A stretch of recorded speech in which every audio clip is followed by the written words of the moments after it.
Iyyani is a millennial specialist and a keynote speaker. He's the author of the book Empowering Millennials and has spoken at organizations like Brunei Government, Booking.com, Singapore General Hospital, Johnson & Johnson, Delta Airlines, and many more. He is known in his industry to speak about how to engage millennials work at their peak potentials. He has recently just signed a 3-book deal with Penguin Random House and is interviewing senior leaders on the experience in engaging millennials at the workplace. In this episode, he is sharing with us what makes a millennial and how they can reach their potentials. Hi, Vivek.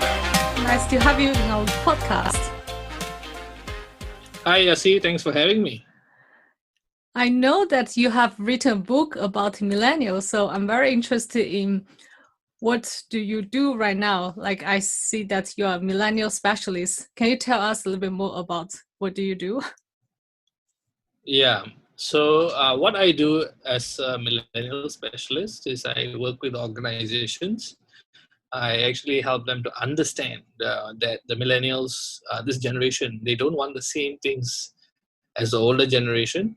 So as your employee, how do you motivate, how do you engage, how you recruit, retain the millennial generation at the workforce? And how do you make the best out of them? Because the key problem that organizations today are facing is that they are not able to engage the millennials. The millennials are not motivated by whatever motivated the older generations is not motivating the younger generations. So that's why as a millennial specialist, I come in to share with them what millennials really want from the workplace. And then from there, the managers who are leading these teams of millennials will be able to understand a little bit more about their psyche, about their mindset, and be better leaders for them. So that's basically my role. And you mentioned that the millennials are different than the last generation. So what do you think makes a millennial? Right. So the definition of a millennial goes to the 1980s and 1990s. Right. If you want to be super specific, right, the baby boomers are from 1946 to 1964. The Gen Xers are from 1965 to 1979. Then there's a small generation, right? They call it the Xennials, Xennials. They're from 1979 to about 1984, right? So that's like, because there are some people who feel like, I'm not really Gen X, I'm not really millennial, so what am I? So they actually fall under this. The researchers recently came up with this 5-year generation, 1979 to 1984. And then we have millennials from 1985 to about 1999. Right? And of course, Gen Z is 1999, 2000 onwards, right? So that's the different definitions of the generations. Of course, there are other things that also represent a generation. You don't just automatically qualify to be in a generation because you are born in that year. It's also because, well, maybe you believe in a common belief system, right? You subscribe to a common belief system. So the baby boomers, they subscribe to dress for the job that you want, not the job that you have, right? So they always believe in being very professionally dressed, very formal at the workplace. Millennials are a little bit more chilled.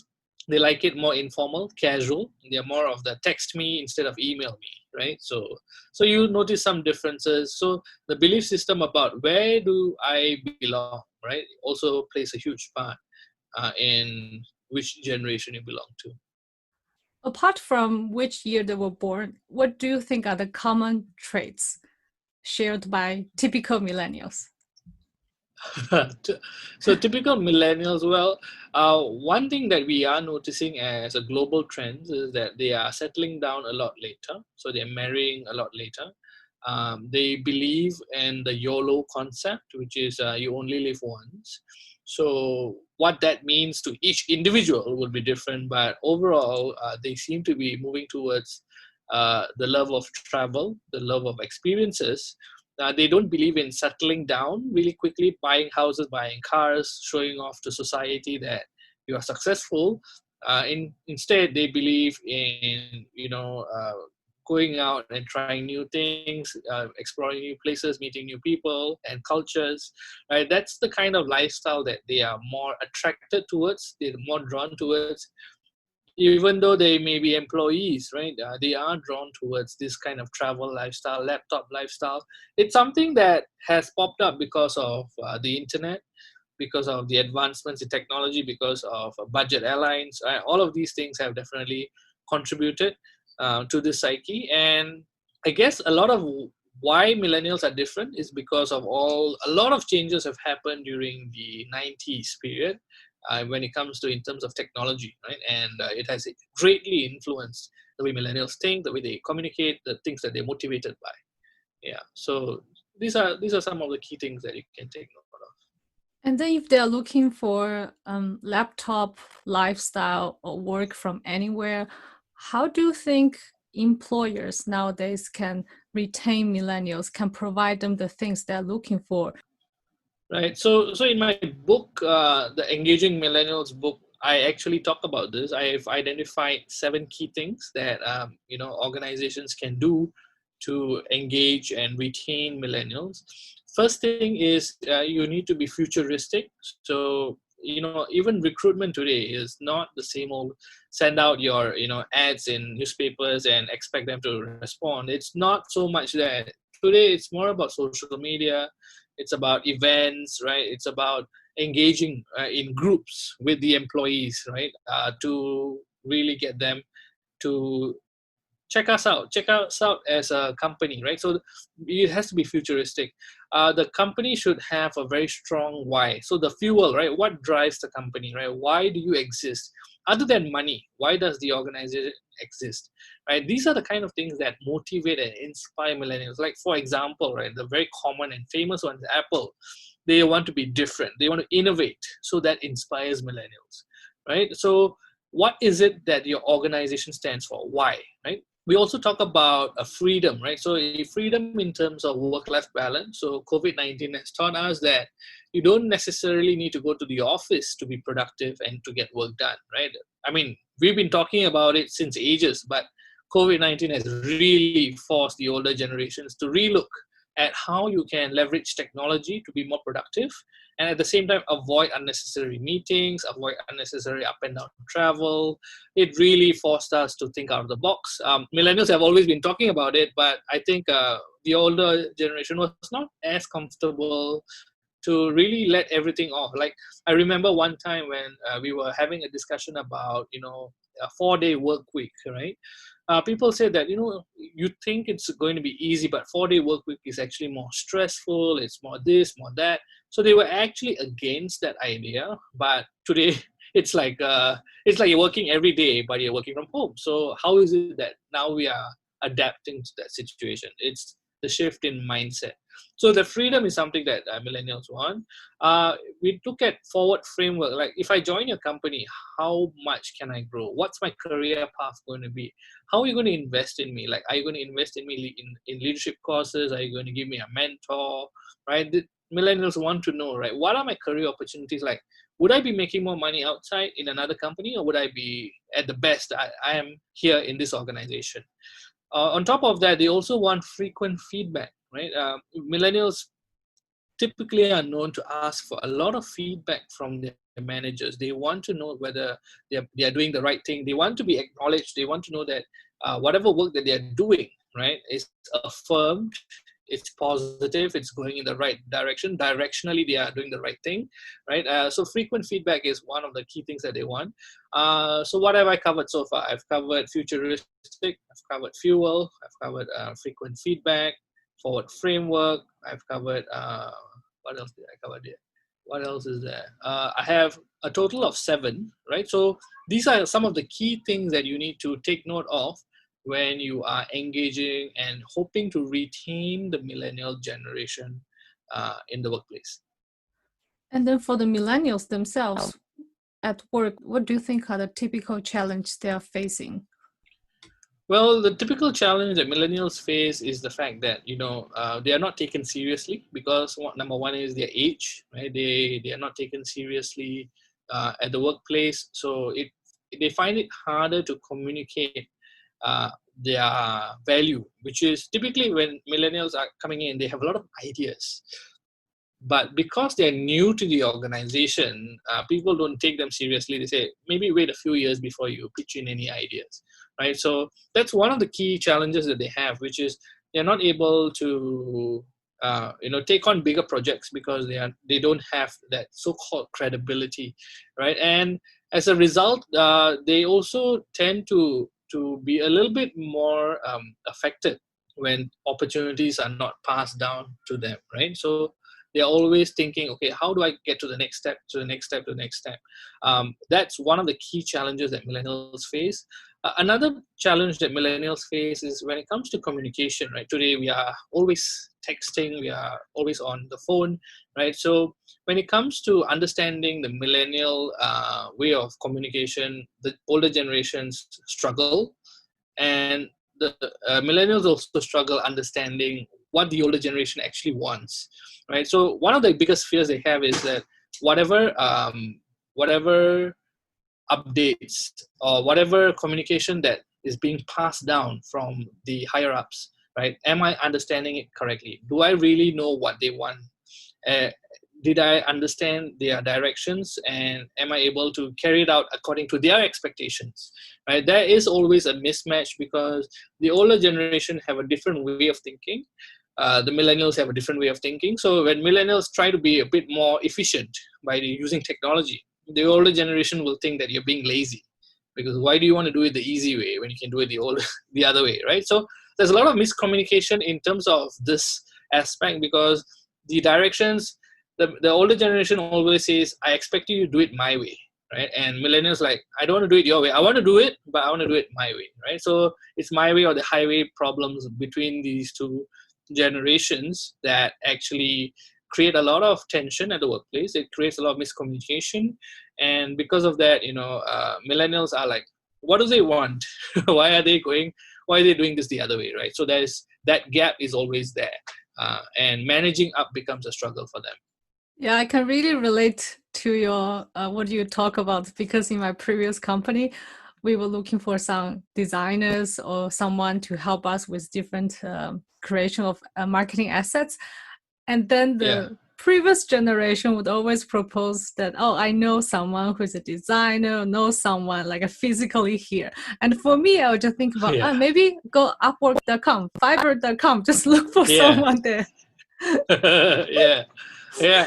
That's the thing. We know that there's an entirely, completely different alternate universe online that has a lot of opportunities, a lot of potential for us to reach out to cheaper, better, faster people, right? And at the same time, the older generation, they are very afraid of doing something new, because at the end of the day, their name, their reputation is on the line. If things don't go out well, right, they have to take the hit first, right? Because at the end of the day, they are responsible.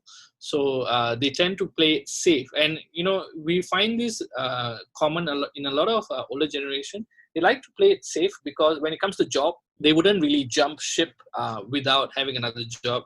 Millennials, if they don't like the job, they'll just quit first and then they'll find the job, because they can always do other things, right? They can always do Uber, they can do Grab, they can sell stuff online. They know how to generate income in multiple ways thanks to the internet. So they tend to be a little bit more reckless in that sense. I've already observed that some people from previous generations, they retire on their first job, and then for millennials, people tend to look for a different job because they want to progress fast in their career. Maybe sometimes, as you mentioned, they do not have the patience. It's actually because millennials are always on social media as well.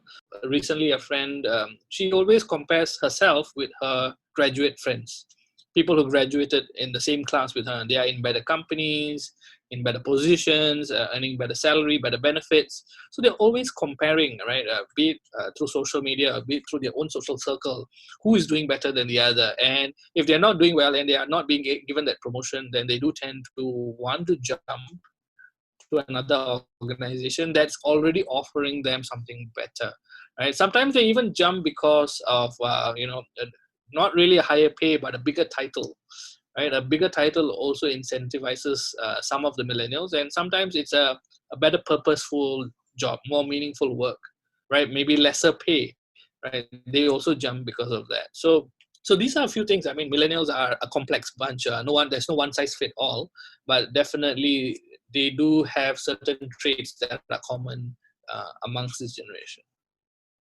And in your book, you mentioned there are some common problems that millennials face. For example, they are not patient enough, they do not have enough clarity, and they want to achieve more, but they don't know how to get there. What advice would you give it to them?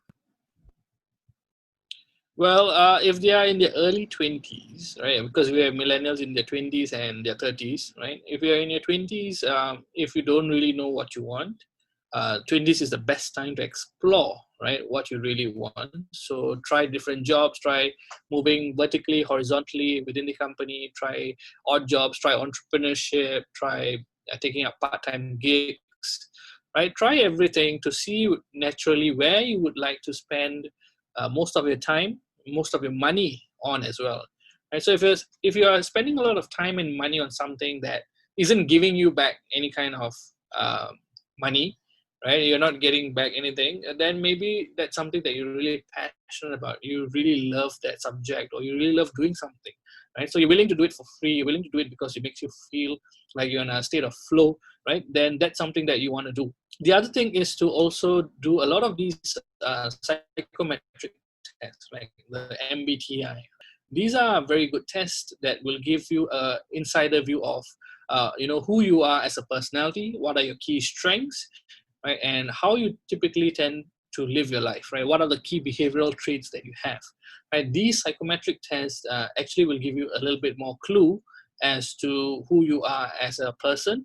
And of course, on top of that, you can always ask your friends, your family, your close ones, to really tell you what is their perception of you, right? So go around and do a short survey, short interview about, okay, you've known me for so long, right? What's your impression of me as an individual, right? What are 3 words you would use to describe me, and why do you use those words, right? So these are some of the questions that I think millennials can start asking their friends, their network, right, to really get a stronger understanding about who they are, the self-awareness of who they are, so that they can then proceed forward to achieving their dreams and finding their dream career. I really believe that self-awareness is the first step to self-development. Yeah, that's a really good quote. What other tests do you recommend? What are the tests you have done yourself? So I have personally done the MBTI. I've done the TetraMap personality test as well.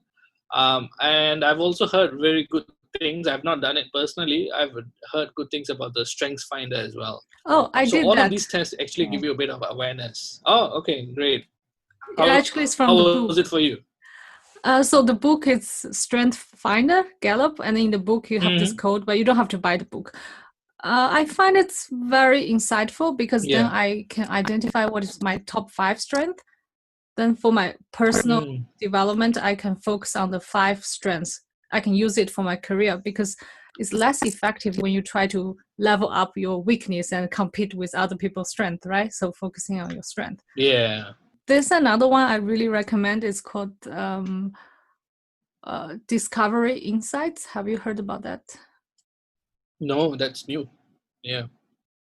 Yeah, I mean, these things actually give you a lot of awareness, right? And that's the most important part, right? You get awareness about yourself, and you get awareness about your loved one. If that gives you a better understanding, and it makes you more empathetic, makes you more forgiving, makes you more tolerant, or makes you more patient, right? Then I think it has done its job, right, in giving you a lot of benefits. And about your book, Empowering Millennials, I really like the content because I feel that it's talking to me directly. Maybe I identify myself as a typical millennial. Maybe tell the audience what your book, Empowering Millennials, is about. So Empowering Millennials is my first book that I wrote launched it back in 2017.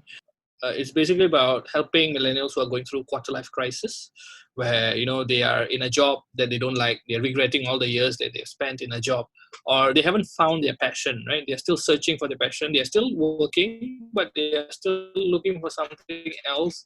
Or for people who have left their jobs and they're trying to find something, but they're lost directionally, they're lost, right? It's a book written for them to help them identify what is it that they really want in life, right? So we talk about 5 key things. We talk about clarity, we talk about habits, we talk about accountability and alignment, we talk about motivation, and we talk about productivity in the book, right? And these are the key things that I believe will help the individual to really get hold of their life and take control of what you really want. So forget what parents are saying, forget what society is asking you to do.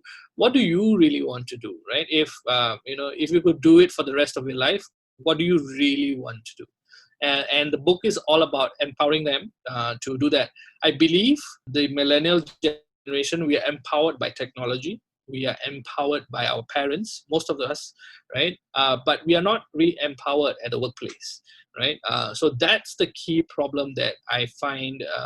A lot of them continue living a life where they don't have fun, they are not following their passion, they don't have freedom, right? They are working in like a 9 to 5 job, and it feels like a rat race, right? They're always working.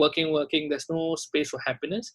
Not able to earn a fortune where they can live life according to their own terms, right? So they can travel, they can do whatever they want. They don't have those kind of options. They are stuck somewhere, right? And that's the problem that brings everyone into this quarter life crisis, right? So, and of course, quarter life crisis is not just about your career.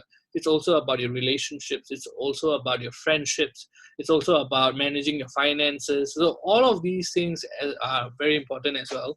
So the book is really to empower them to get your handle on all of these things, right? So that from your 20s onwards, right, the direction of your life is not based on what other people are telling you to do, but based on where you want to go, right? So if you know that you want to start a business, then you start working on it now. We don't need you to become a millionaire overnight, but at least you're working. You're directionally, you're in the right place, right?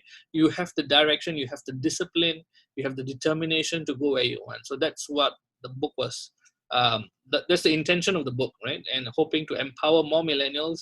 So if companies are not empowering millennials, then we have to empower ourselves to do things that we want in the way that we want, right? So that's why I wrote it. Yeah, and also really like the results that you mentioned, the 3F: fun, freedom, fortune. I think for millennials, exactly this is what I want, at least for me, typical millennial.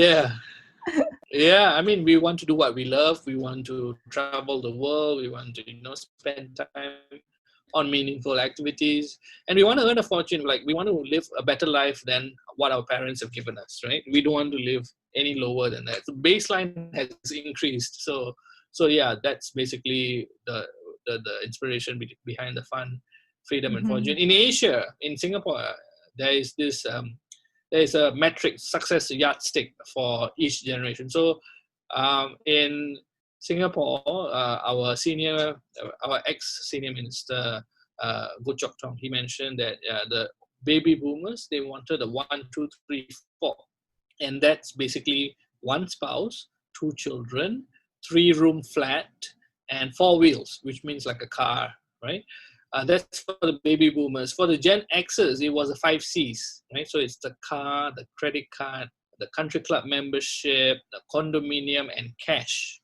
If we have all 5 of these, you're seen as successful. So for millennials, none of these things really seem to resonate, right? We're like, that's not really what we want from life.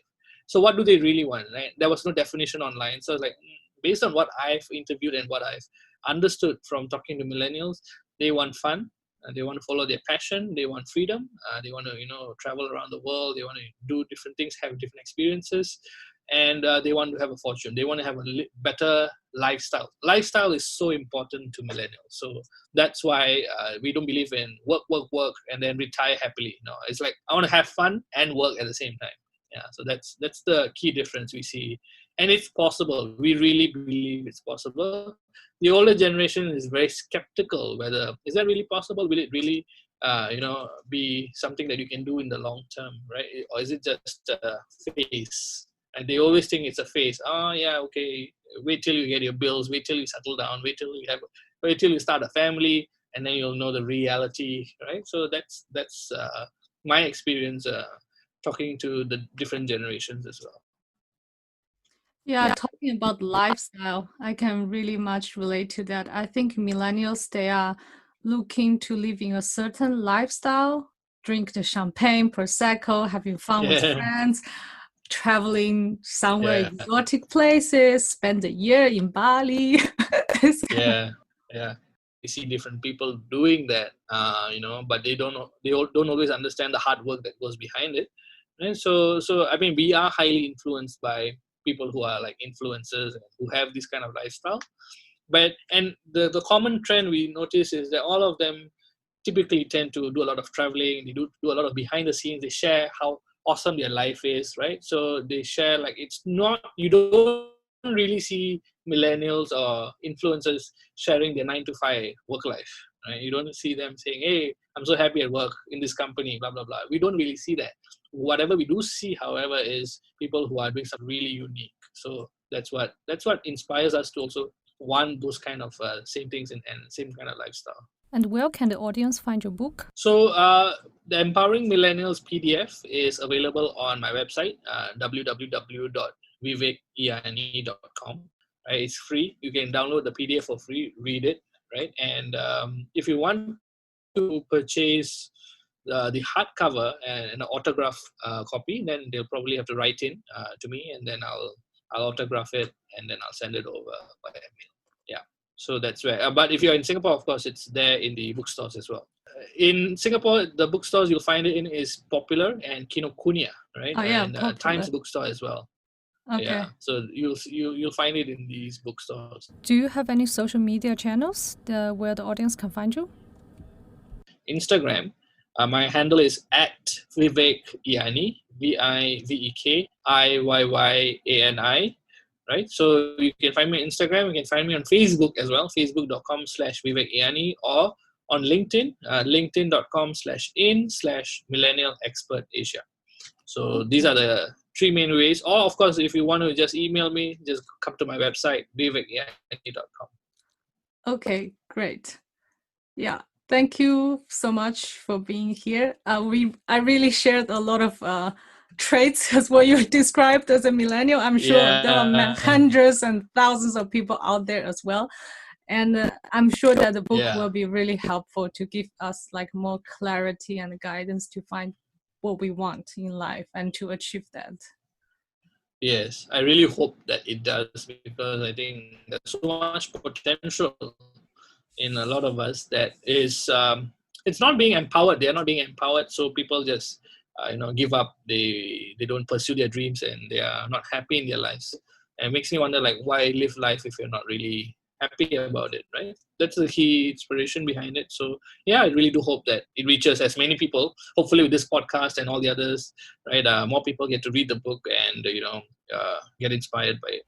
Indeed. Yeah. Thank you for being here. Thank you, Yasi. Thank you for having me. If you like today's content, make sure to subscribe, like, and share. See you in the next episode.